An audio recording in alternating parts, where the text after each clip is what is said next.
Lo más importante que yo quiero transmitirle en este módulo, yo voy a hablar más de lo que es lo que nosotros como médicos internistas debemos hacer en nuestros consultorios o en nuestras salas de internación, que siempre hacer la medicina, tratar de hacer medicina preventiva, para tratar de evitar llegar a que estas patologías oncológicas nos lleguen en estadios que mucho no podamos hacer. Lo que le quiero transmitir es que nosotros vamos a actuar en esto, pero la medicina ha avanzado mucho, hoy tenemos medicina de precisión.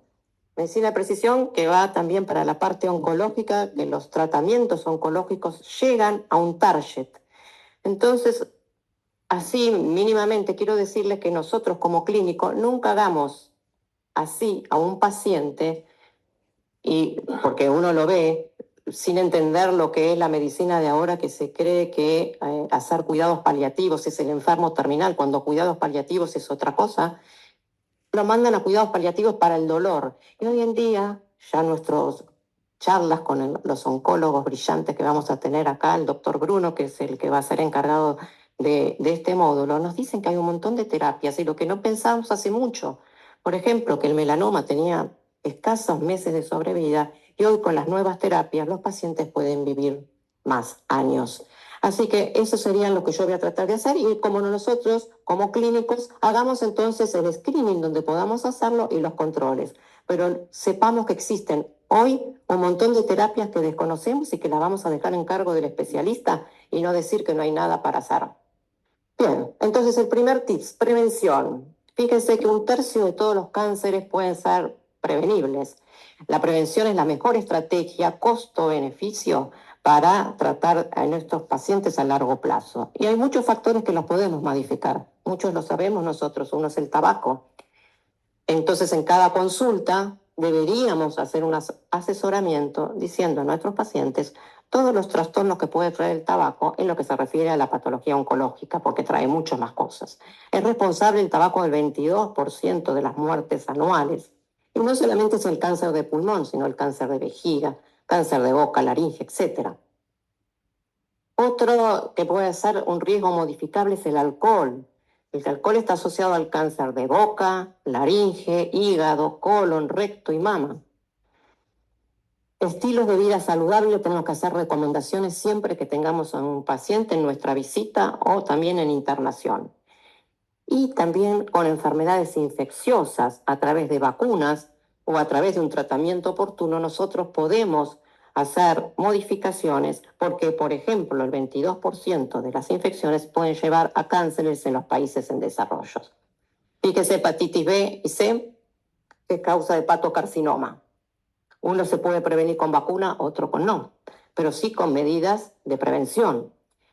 El HPV, que no solamente está asociado al cáncer de cervix, sino al cáncer de pene, al cáncer bucal. Y sabemos hoy que existe una vacuna para eso. El Helicobacter pylori, que muchas veces lo tratamos y no lo tratamos adecuadamente, ni buscamos si lo erradicamos o no. El Helicobacter pylori es la causa del cáncer de estómago y es la causa de los linfomas MALT. Otras radiaciones ionizantes o ultravioletas para los que son cáncer de piel, los diferentes tipos de cáncer de piel y las leucemias. Eso sería como mecanismo de prevención. Cuando nosotros decimos, bueno, a todas las mujeres pálpense la mama y hagamos una mamografía, no estamos haciendo ya prevención, porque lo que estamos buscando es, si nos tocamos un nódulo, ya ahí estamos haciendo un diagnóstico oportuno, que es un diagnóstico temprano. No estamos haciendo prevención. Ya está, si lo palpo. Entonces, el diagnóstico oportuno es para qué, ¿cuál es la finalidad? Y bueno, porque vamos a hacer que nosotros determinemos un hallazgo tempranamente, quién sabe antes de que tenga síntomas, y con eso hacer una solución temprana quirúrgica lo antes posible, con mayor probabilidades de curación. Tip 2, es lo que yo les venía diciendo de tratamiento. Hoy tenemos lo que es medicina de precisión, oncología de precisión, donde un modelo de atención se adapta al tratamiento de un cáncer, porque hoy tenemos estudios genéticos, estudios moleculares y estudios biológicos. Cada tumor y cada paciente tiene un genoma diferente y por lo tanto podemos utilizar diferentes drogas a los diferentes receptores. Desde lo que teníamos antes, que eran las cirugías curativas, paliativas, la radioterapia, que hoy tenemos un sinfín de radioterapias, incluso con la robótica. Quimioterapia, que es la que tenemos con la intención curativa, de control o paliativa. Recordemos que tenemos a veces quimioterapia neoadyuvante que se hace antes de una cirugía para reducir masa tumoral, la cirugía y después hacemos la quimioterapia de avanzada. Y lo que yo les mencionaba anteriormente, que hoy tenemos terapias dirigidas que detectan y atacan proteínas o receptores específicos en cada célula cancerosa. Identifican las mutaciones a través de un estudio genético y así va a estar dirigida la droga. Terapias hormonales, y hoy ha cobrado una importancia notable lo que es la inmunoterapia. La inmunoterapia que nosotros vamos a tener que buscar si tiene los receptores del PDL1 positivos o no, para dar drogas que lo que van a hacer es que este sistema inmune lo reconozca y a diferencia de que lo que hace una quimioterapia que ataca todas las células, incluso a la sana, la inmunoterapia lo que hace es aumentar la inmunidad para que ataque a esa célula tumoral. El tip 3, cáncer de mama. El cáncer de mama es la primer causa de muerte en mujeres entre los 50 y los 80 años. El hombre también puede tener cáncer de mama, este está presente en solo el 1%. Y recuerden que el 75% de estos tumores no tiene antecedentes familiares o no está relacionado con antecedentes familiares. Como dije, en algunos de estos tipos de cánceres no hay prevención primaria. Si uno dice, bueno, yo dije que el alcohol podía asociarse, pero no es que hay un rol directo de alcohol y cáncer de mama. Entonces no hay prevención primaria, sí que hay diagnóstico oportuno. Especialmente nosotros, si detectamos esos tumores de menos de 1 centímetro, el 90% tienen probabilidad de curación. Entonces, ¿qué es lo que proponemos como screening? La mamografía. Mamografía que en nuestro país, la Sociedad de Mastología Argentina y la Sociedad de Radiología Argentina dicen que se inicia a los 40 años y que debe hacerse en forma anual. Si miramos la Task Force o miramos la Asociación Americana de Cáncer, eso lo hacen cada 2 años. Pero bueno, nosotros estamos en la Argentina, lo vamos a hacer y nuestro control es anual. Si el paciente tiene antecedentes familiares de primer grado, lo vamos a hacer 10 años antes. Y recuerden que es muy importante en la clasificación radiológica, que es el BIRAT, que nos va a decir, tenemos el 0 hasta el 6, y nos va a decir el 0 que es un estudio insuficiente, que va a requerir siempre asociarlo con ecografía. Un 1 es normal. El 3 es el que va a requerir, quién sabe, en vez de hacer un control anual cada 6 meses, porque no tenemos un diagnóstico certero, especialmente en lo que son las mamas densas. Y después tenemos esto parte, lo vimos en estudios, en los estudios que hicieron los imagenológicos cuando vinieron acá. El sospecha 4, el BIRAT 4, que se divide en A, B y C. Y bueno, quien sabe el A, que tiene menos probabilidades de ser maligno, más probabilidades de ser benigno, pero el C es el que tiene mayor probabilidades. El 5 tiene una alta sospecha y el 6 es un cáncer confirmado. Recuerden que las metástasis pues son siguiendo los ganglios, ¿sí? Ganglio centinela en la axila o pueden ser los supraclaviculares, pero a veces se pierde esta barrera común y puede hacer una diversidad y pasar a hacer una permeación linfática y aparecer en ganglios que van por fuera de la cadena que normalmente se disemina. En hígado, pulmón y hueso, también puede ser en cerebro, pero estos son los más importantes vías de diseminación. Y recuerden que además del estudio anatomopatológico, tenemos que hacer hoy inmunohistoquímica, que es importante para saber el tipo de droga que se va a utilizar. Esto nos va a decir si los tumores son HER2 o no, si tienen receptores hormonales a estrógeno, receptores hormonales a progesterona o los dos. Hacer un perfil genético muy importante y ya por todos conocidos, los BRCA1 y BRCA2, y el PDL1, como dije, para lo que es inmunoterapia, porque las drogas se van a adaptar a estos tipos. Si son receptores positivos, si tiene el triple positivo es de muy mal pronóstico. Si bien las drogas, quién sabe, pueden atacarlo más profundamente. Cáncer colorectal. Bueno, este ocupa el segundo lugar si yo sumo los 2 tumores. En las mujeres sería en primer lugar mama, en segundo lugar estaría el cáncer de colon y en tercero el cáncer de cervix.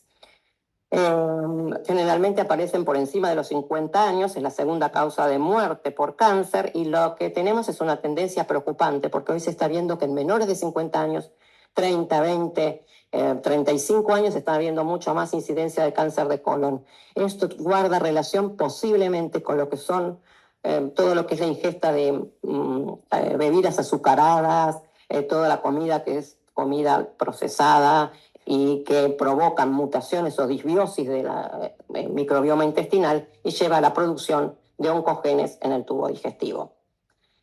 Screening. Según el Instituto Nacional de Cáncer, o sea, en la Argentina se inicia a los 45 años y el control es cada 5 años.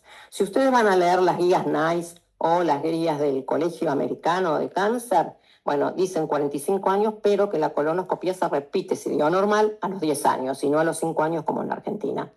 La sigmoidoscopía, si dio normal, se repite a cada 5 años y la colonoscopia virtual también cada 5 años. Ahora, si el paciente recibió radiación abdominal por cualquier causa, ya sea abdominal o pelviana, esa requiere un control más estricto y es cada 5 años. Con hallazgos de pólipos será cada 1 o 3 años, depende del tipo de pólipo, y el riesgo anual, ¿sí? Alto, en un paciente, vamos a ver cuáles son los pacientes con un riesgo alto, requieren endoscopías de seguimiento en forma anual o, depende de la patología, cada 2 años.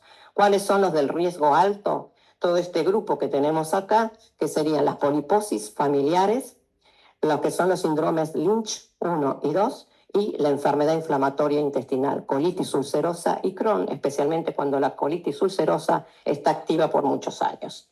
¿Qué otra cosa podemos hacer como screening? Y el examen de la materia fecal. Podemos hacer un FIT, que esto lo que es con inmunistoquímica, este es mucho más específico porque lo que detecta en sangre es sangre humana, no de la que viene de la carne que comemos. El que se hace con el guayacol, que también estos dos se hacen en forma anual, este es menos específico, y por supuesto todo lo que es material genético, es la prueba de multirígida de ADN en materia fecal, que esta se puede hacer cada 3 años. Obviamente las obras sociales no lo ponderan, ¿no? A todos. Recordar un poquitito que la mayoría de los tumores se encuentran cerca de lo que es un tacto rectal y que muchas veces no se hacen en un consultorio externo. Riesgo promedio, cuando inicio, fíjense, el 75%, mujeres y hombres mayores de 50 años o que tengan un familiar de segundo a tercer grado. El riesgo moderado es el que tiene o tuvo un adenoma o un cáncer de colon y el que tiene familiares de primer grado. Y estos yo los que les nombré, que son los de muy alto riesgo, que son enfermedades precancerosas. Recordar otra cosa que es el CEA. El CEA, que es el antígeno carcino embrionario, es un marcador no diagnóstico, es un marcador de seguimiento. Lo tenemos y lo producimos desde que nacemos a nivel embrionario y está en los epitelios. Por lo tanto, desciende una vez que nacemos, pero si yo soy fumador crónico y hago bronquitis crónica, mi CEA va a estar alto. Por eso ustedes van a ver que en los estudios de un laboratorio dice fumador o no fumador, porque el valor guarda relación si uno fuma o no fuma. El valor normal está aproximadamente 2,5 nanogramos mililitro a 3. Si soy fumador, puede ser que yo tenga 5 o 7. Algunos laboratorios dicen que hasta 10. Pero ya más allá de eso, y uno lo debe considerar que está elevado. ¿Nos indica que es del cáncer de colon? No, por eso no es específico. Yo lo puedo tener en un páncreas, lo puedo tener en otras patologías, hasta en un cáncer de pulmón. Así que yo lo voy a hacer como seguimiento. ¿Qué quiere decir? Si lo hago antes, lo operan. Si baja, digo, bueno, está bien. Si vuelve a subir, o tengo una metástasis o tengo una recidiva tumoral. 5. Cáncer de cuello uterino. Es la quinta neoplasia más frecuente en el mundo, la tercera causa en las mujeres argentinas. 4,6 muertes por cada 100.000 mujeres y tiene una alta incidencia en el norte de nuestro país. ¿Cuáles son los factores de riesgo? Y el factor causal, el HPV, inicio temprano de relaciones sexuales, tener múltiples parejas o un nivel socioeconómico bajo que se asocia, quién sabe, a esto. La prevención es con la vacuna del HPV, que previene el 90% de los cánceres. Existen muchas cepas que tienen capacidad de transformación oncológica, como la 6, la 11, la 16, la 18, la 31, 33 y 45, pero las de alta prevalencia son la 16 y la 18. La vacuna en nuestro país se da de 11 a 26 años, pero puede extenderse a los 45 años siempre con orden médica. Esto es gratuito, pero con orden médica podría extenderse, y los planes de vacunación son diferentes, si es una dosis, 2 dosis o 3 dosis, dependiendo si el paciente es un inmunodeprimido o no. ¿Cómo se hace el screening? Bueno, se hace un PAP cada 3 años después de la primera relación, después de iniciada la primera relación sexual. ¿Qué dicen las guías? Las guías americanas dicen inicio a los 21 años y recomiendan hacer, si es a partir de los 25, si lo hago con test del HPV. Entre los 21 y los 29 años, hacer un PAP cada 3 años. SOGIVA, que es la sociedad nuestra de ginecología y obstetricia de Buenos Aires, dice PAP anual. Si esos 2 PAP seguidos fueron negativos, ahí sí lo paso a lo que dicen las guías internacionales cada 3 años. Entre 30 y 65 años, el preferido es hacer una prueba del HPV de alto riesgo. ¿Qué es de alto riesgo? Es el que me va a determinar el ADN de las cepas 16 y 18. Ese lo puedo hacer cada 5 años. La alternativa es hacer un cotesting. ¿Qué quiere decir el cotesting? Si no tengo el de alta resolución, le hago el ADN de cualquiera de las otras cepas, pero le asocio el PAP. Y ahí también los puedo hacer cada 5 años. Y la segunda alternativa es, si solo hago PAP, porque no me autorizan a hacer el ADN del virus, entonces solo hago PAP, y este PAP lo tengo que hacer cada 3 años. ¿Cuándo lo finalizo? Y bueno, la mayoría de las guías dicen 65 años, siempre y cuando los últimos 3 PAP hayan sido negativos. Cáncer de pulmón. Bueno, el cáncer de pulmón, casi 11.244 casos nuevos por año. En el hombre es el segundo cáncer después de la próstata, y en las mujeres ocupa el 4.º lugar. La principal causa de muerte por cáncer en el mundo, recuerden que el cáncer de pulmón no solo es el tabaco, sino también otro tipo de humo que existe en la contaminación ambiental. Los factores de riesgo en la cantidad de cigarrillos fumados, pero no solamente del fumador activo, también el fumador pasivo es plausible de que pueda contraer un cáncer. Recuerden que el tabaco en una habitación puede quedar 14 días en las paredes y eso sigue estando en el ambiente. Y como dije antes, el tabaco está asociado a otros tipos de cáncer, como puede ser laringe, boca, páncreas, mama, vejiga. Screening, ¿qué dicen las nuevas guías? Tomografía computada de baja dosis, que es el método de elección para el cribado de los pacientes asintomáticos, pero que son de alto riesgo. ¿Qué es un alto riesgo? Un alto riesgo es un paciente que es un fumador, 20 packs year, y que continúa fumando o que paró de fumar, pero no hace menos de 15 años. Y entre los 50 y los 80 años. Recuerden que esta tomografía emite un 90% menos de radiación que una tomografía convencional, y es sin contraste. Recuerden, también en cáncer de pulmón hay avances porque se hace perfilado molecular, detecta mutaciones que pueden ser tratables con diferentes drogas, que el doctor Bruno, quien sabe, nos va a hablar, y que también existe algo importante que es, no hace mucho uno decía que bueno, no podía hacer nada, que saben, el tumor de células pequeñas pulmonares, y bueno, hoy hay tratamientos con inmunoterapia. Cáncer de ovario, séptimo tipo. Es el quinto más común en las mujeres, es común en la posmenopausia entre los 55 y 85 años, y solo un 5 o un 10% tiene origen familiar. Diferentes tipos histológicos, los epiteliales, los germinales, que serían, por ejemplo, los disgerminomas o los teratomas. No hay prevención primaria. No hay una edad estándar de las pruebas de detección temprana de rutina en mujeres asintomáticas. En las mujeres de un riesgo promedio se hace examen ginecológico y una ecografía transvaginal en forma anual. Recuerden que el antígeno, el CA125, no es un marcador que sea específico de esto. Si bien algunos lo miran, recuerden que en un paciente con ascitis lo puede tener alto y no guarda relación con un cáncer de ovario.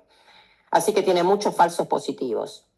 En mujeres de alto riesgo que tienen antecedentes familiares o mutaciones genéticas, se puede hacer esta detección mucho más precozmente.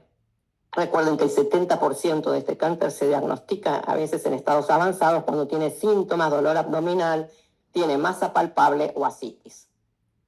Cáncer de esófago y estómago.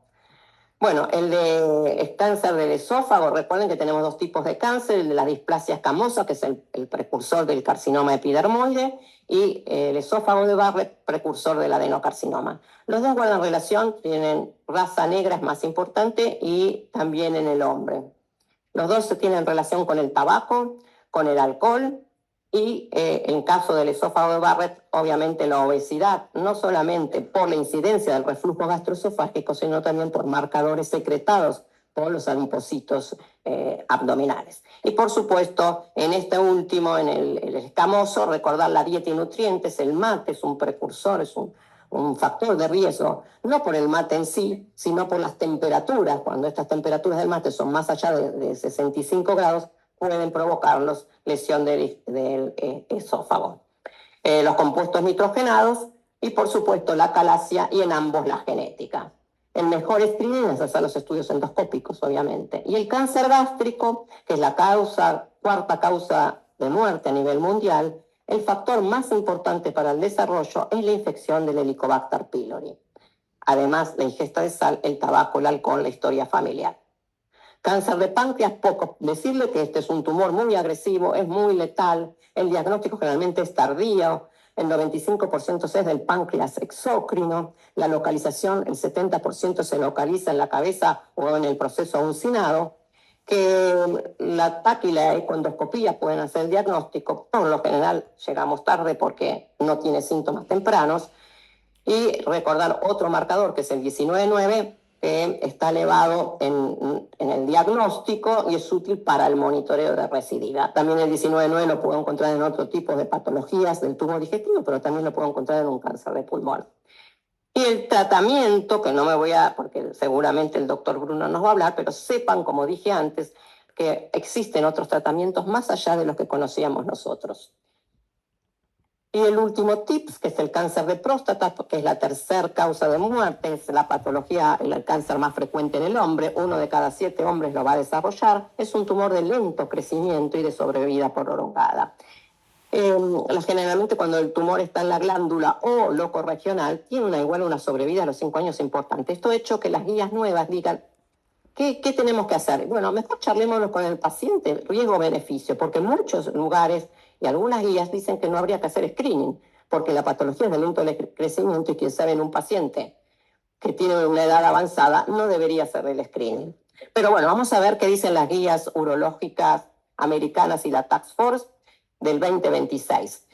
La edad de inicio sería 50-55 años para empezar el chequeo. ¿Con qué? Con un PSA y con un tacto rectal. Si el paciente es de alto riesgo, ¿y quién es un alto riesgo? Un afroamericano o que tenga una historia familiar fuerte, inician a los 40 o 45 años con el screening. Acá está en una sombra, lo que sí están de acuerdo todas las guías que más allá de los 70 años no está recomendado hacer el screening. Y sepan que las guías últimas nos hablan de la resonancia multiparamétrica como el mejor método de diagnóstico y no la ecografía para detectar a estos tumores. Y voy a cerrar, porque ya está el doctor Bruno acá, con un caso clínico. Y van a levantar la mano porque no dice para que lo pongan. Paciente de 42 años, fumador de 10 pastillas, consulta por disnea de 2 meses de evolución, pérdida de peso. Laboratorio, hemoglobina de 10,5 gramos decilitro, normocítica, normotrófica, eritro de 71. El resto SP. En la radiografía de tórax, imagen en suelta de globos, como vemos acá. Usted piensa que son nódulos metastásicos secundarios A. Cáncer de riñón, cáncer de testículo, melanoma, todas son correctas. Levante la mano, cáncer de riñón. Si tienen alguna, pienso por la de abajo, todas son correctas. 3, 4, 5. Cáncer de testículo, la mayoría, melanoma, bueno, el resto poquito. Bueno, la respuesta correcta, todas son correctas. Esta es la imagen en suelta de globos que también conocida como signo de las balas de cañón, es un hallazgo radiológico o tomográfico de tórax, que se caracteriza por muchos nódulos o múltiples nódulos redondos grandes bien diferenciados a nivel pulmonar. La causa principal es la diseminación metastásica. Los principales tumores, riñón, testículo, melanoma, tiroides, menos frecuente, pero no que no existan, mama, colon. Pero recuerden que también puedo tener causas no tumorales, que está puesto como causas benignas, en realidad tener una vasculitis granulomatosa con poliangiitis, no sé qué benigno tiene, vamos a decir. Entonces vamos a ponerle causas no tumorales. Infecciones, abscesos, granulomas tuberculosos, la nocardia me puede dar imágenes no tan groseras como la que vimos en la patología anterior. Vasculitis granulomatosa con poliangiitis, que tienen tendencia a la cavitación central, la artritis reumatoidea que me da granulomas también, y la neumoconiosis. Y los dejo con el doctor Bruno.